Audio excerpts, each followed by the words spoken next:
कभी कभी कुछ बच्चे क्लास में चुपचाप बैठे रहते हैं, सवालों से डरते नहीं, बस खुद को साबित करने की जल्दी नहीं होती।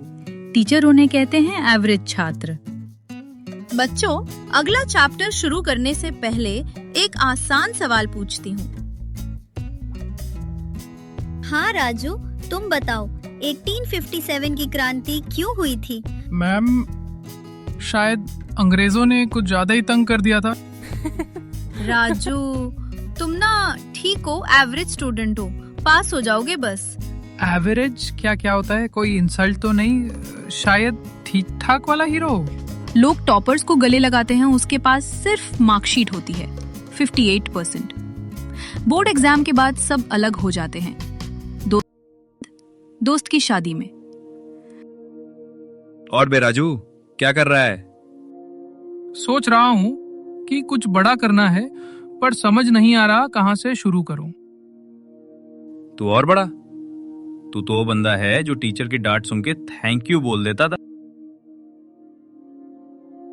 हाँ भाई, अब तो डांट भी याद नहीं आती, बस सोचता हूँ कुछ ऐसा करूँ कि कोई अंडर एस्टिमेट ना करे।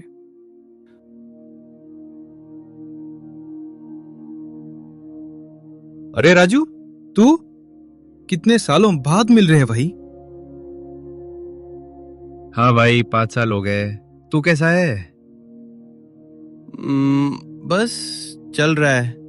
एक प्राइवेट कंपनी में नौकरी करता हूँ। सैलरी बस ठीक ठाक सी है। अरे तू तो 90% लाया था बोर्ड में, तुझे तो बड़ी पोस्ट पे होना चाहिए था ना। अरे यार, नंबर लाना आसान था, जिंदगी को संभालना मुश्किल निकला। मेहनत की लेकिन सही गाइडेंस और मौके नहीं मिले। इतने में पास में खड़े कुछ गांव वाले सुन लेते हैं बातचीत। सब जोर जोर से हंसते हैं। अरे देखना, ये समर 90% वाला रो रहा है और राजू 58% वाला तो शायद पीयू भी नहीं बन पाएगा। राजू बेटा, तू तो रिकॉर्ड तोड़ेगा। यूपीएससी छोड़, शादी की सोचना शुरू कर दे।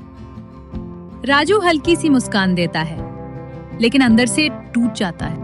कंपटीशन की दौड़ में जब राजू ने कदम रखा, तब न कोई कोचिंग थी, न गाइडेंस, बस एक चुप सी जिद थी, खुद को साबित करने की। हर कोई कहता है तू एवरेज है, पर क्या एवरेज बंदे को सपने नहीं देखने चाहिए? अब डर नहीं लगता, सिलेबस से भी नहीं और दुनिया से भी नहीं। उस दिन के बाद राजू ने पीछे मुड़कर नहीं देखा। रात में पढ़ाई और चाय के साथ जागते रहने की आदत। लाइब्रेरी में किताब खुली रहती, लेकिन आंखें खुद ब खुद बंद हो जाती। यूपीएससी के मोटे मोटे बुक्स, जैसे हर पन्ने में एक अलग जंग छुपी हो। और दीवार पर लिखा था, you are not average if you don't stop. लेकिन जिंदगी हमेशा सीधी रेखा में नहीं चलती। यूपीएससी के पहले अटेम्प्ट में राजू का नाम लिस्ट में नहीं था। बस खुद से एक सवाल पूछता रहा।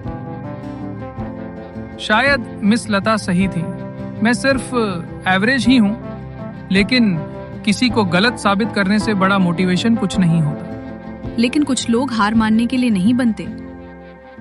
राजू जानता था ये लड़ाई दूसरों से नहीं, खुद से है। वो जिसे लोग एवरेज समझते थे, अब वो किताबों से बात करने लगा था।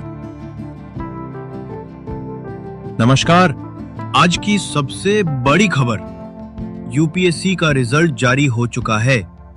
देश भर के लाखों उम्मीदवारों के लिए ये एक इंतजार का दिन था। आज यूपीएससी रिजल्ट पर टॉपर्स की लिस्ट में एक नाम चौंका रहा है। राजू माने, छोटे शहर का लड़का जिसने बिना कोचिंग ये एग्जाम क्लियर किया।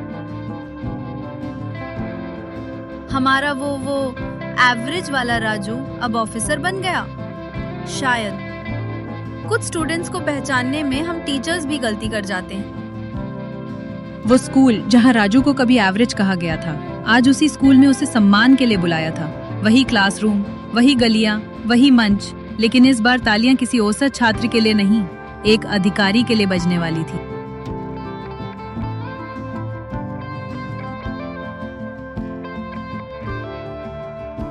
मुख्य अतिथि। और अब जोरदार तालियों के साथ स्वागत कीजिए हमारे स्कूल के पूर्व छात्र, हमारे गांव की शान, आईपीएस अधिकारी श्री राजू माने जी का।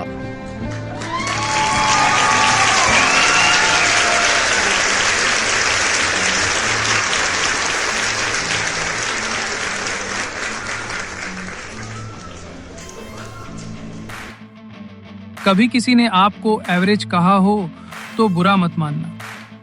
ये दुनिया आपको परिभाषा दे सकती है, पर पहचान वो आप खुद बनाते हो। था शायद मार्क्स कम थे, लेकिन सपने हमेशा बड़े थे। आज मैं यहाँ हूँ क्योंकि मैंने कभी हार मानना नहीं सीखा। बस आप सबसे यही कहूँगा, खुद को कभी कम मत समझो, क्योंकि हर कहानी का हीरो शुरुआत में बस एक आम बच्चा होता है। धन्यवाद। तो दोस्तों, ये थी उस एवरेज छात्र की कहानी जिसने साबित किया सपने नंबर नहीं, मेहनत से पूरे होते हैं। अगर आपको ये कहानी पसंद आई हो तो वीडियो को लाइक जरूर करें और ऐसी ही मजेदार और प्रेरणादायक कहानियों के लिए हमारे चैनल यस आर टून्स को सब्सक्राइब करना ना भूलें। धन्यवाद।